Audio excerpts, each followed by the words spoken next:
Here we go. It's behind you. You just saw this. You need This girl create a pedal-driven washing machine. What you didn't see is what was her adversity. Because this session is all about innovation in adversity. Her adversity was that she had to change 3 buses to go to the school. Her father was down with cancer and her mother was perennially ill. And she had to come home in the evening, do the washing of clothes as well as study. And she said, I will wash the clothes while I'm studying. And that is how this washing machine was created. Her name is Ramya, and you can see the President of India giving her the award. And this award is instituted by National Innovation Foundation. I've been its president since 2000. And what we do is believe in a basic principle, which is that 1.2 billion Indians do not mean 1.2 billion mouths, but they mean 1.2 billion minds. A mind like Ramya, right, whom we discovered in Kerala. And every other year, the President of India gives these awards. When this award was given to her, there were 30 winners and 50% of them were illiterates. And they could innovate under adversity. Later on, you will see a film on this gentleman. So I'm not going to disclose to you what he has achieved. What I wanted to say was he also was a winner of a National Innovation Foundation Award. And just 100 hours ago, I was in Delhi. You can see our current president, Pranab Mukherjee, actually looking at, again, an illiterate person's innovation. There was an exhibition that was held.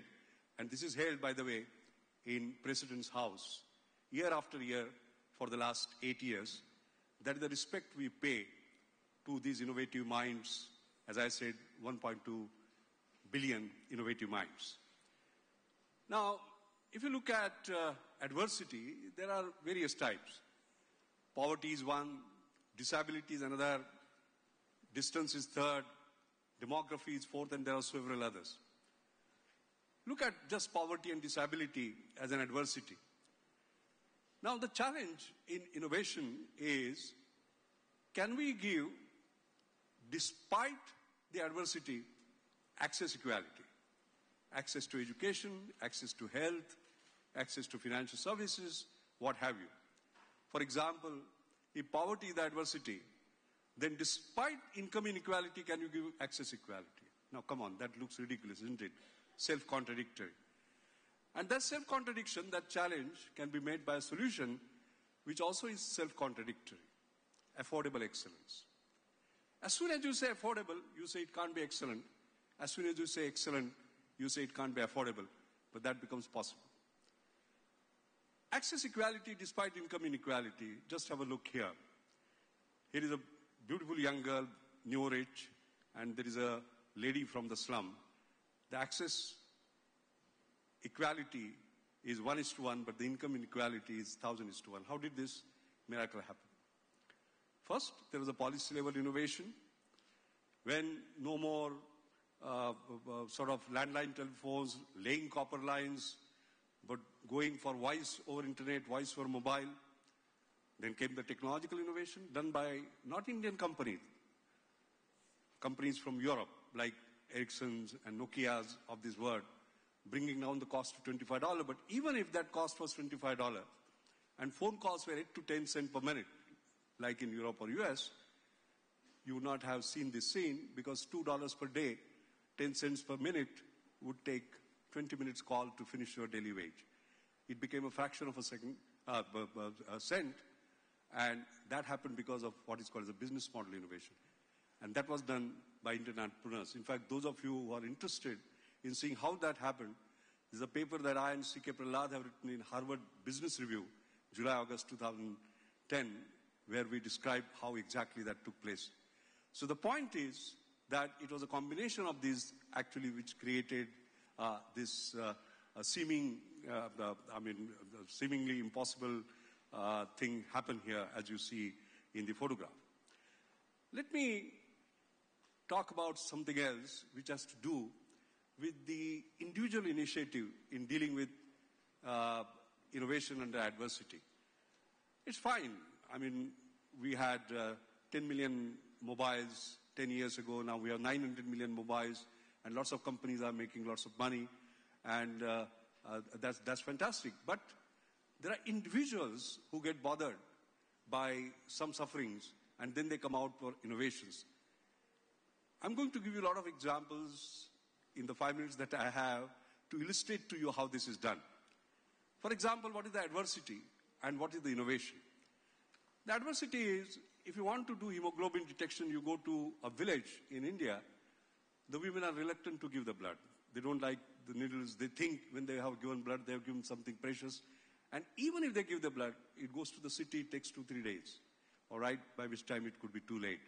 So what is the innovation? All right, non-invasive. Don't use the needles. The costs are high, $5. Can you reduce them to $0.2, which is 25-fold reduction, not 25%, 25-fold. Not low cost, ultra low cost. Looks seemingly impossible, isn't it? But this has happened. In my mother's name, I had created an award called Anjani Mashelkar Inclusive Innovation Award, which we give not for the best practices, but for the next practices. And this young man, you can see here, he won that award. And what did he do? He created what is called as affordable excellence through a cutting-edge technology and used high technology, photoplethysmography, spectrometry, photometry, sophisticated photon scattering software, etc., etc. So it was not jugaad, as we say in India. You know, India has developed unfortunate sort of image of a jugaad nation where somehow or the other, with cost reduction, you can get things done. No, sorry. It was using cutting-edge technology, creating affordable sort of excellence. Another problem, for example, cataract detection. Somebody who had innovated and created a system, and I'll show you later what he had done. When he went to the slums, he found that nobody comes there. Why? Because he found that if eyes have to be tested, you put that drop, and then for 4 to 6 hours, you're fuzzy, isn't it? For you and me, Catarina, it doesn't matter, because it doesn't matter. But for them, they use a daily wage, right? And their children might go hungry. So no acceptance because the eye test with pupil dilation and blood vision for 4 to 6 hours. So what are the innovation? Create an eye test with no pupil dilation. It requires some high technology, no wages lost. And you can see this Trinetra here, just 10% of the current machines, the cost of current machines, and 5 major elements actually can be detected, and this one also an award. Now these were 2 individuals, and there can be more examples of this kind, who actually got it done. Now, I remember when Hillary Clinton came, Shyam Vasudeva, the innovator, while he was demonstrating that machine to her, she said, well, we don't have it in USA. I want to take it to the USA. If it is affordable, she would not have said this, but if it is excellence, affordable excellence, because it is doing something very special, she said, yes, we also want it. The last point is the adversity in, for example, artificial limbs. No acceptance because the high performance at ultra high cost, something like $10,000 for an artificial foot. The innovation was creating high performance at ultra low cost, which is just $28. It sounds ridiculous, isn't it?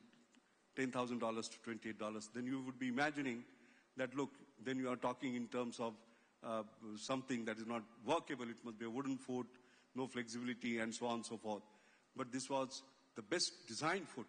And you can see in this film the performance of this particular foot. You can see the flexural strength of the foot, the way when he goes up, it just shows up with the bending. See the way he jumps, the kind of stress he has. And you can see he runs a kilometer in 4 minutes, 30 seconds. By the way, normally I get an applause here.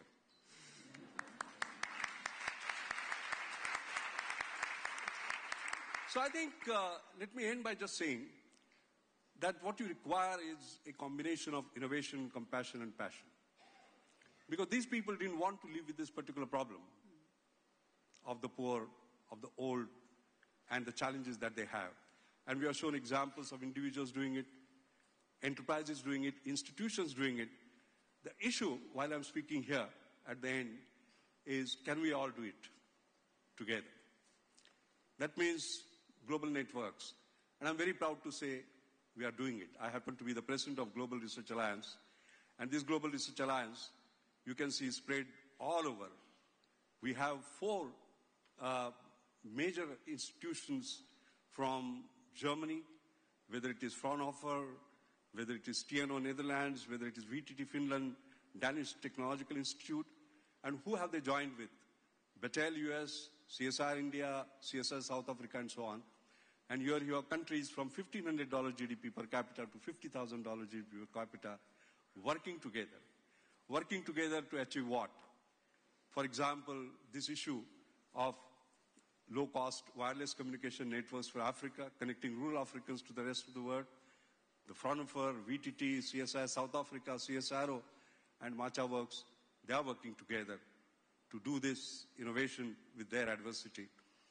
In Vietnam, for example, just now this Global Research Alliance has come together to have this $55 million World Bank project for creating inclusive technologies, because the idea is not just to demonstrate this as something very interesting, but have a spread, have scale, have sustainability, and mind you, affordability will give you equity, and excellence will give you competitiveness, a very unique combination indeed. Let me just end, and I want to ask one simple question. You saw this man running a kilometer in 4 minutes, 30 seconds. Please do raise your hands, those who can run that kilometer in 4 minutes, 30 seconds. I can't do that, but let me just check. Please, 1, 2, 3, 4, 5, 6, maybe 7 or 8 out of this. You know, ladies and gentlemen, here is a message. Let's say there are 300 people in this audience, or 400.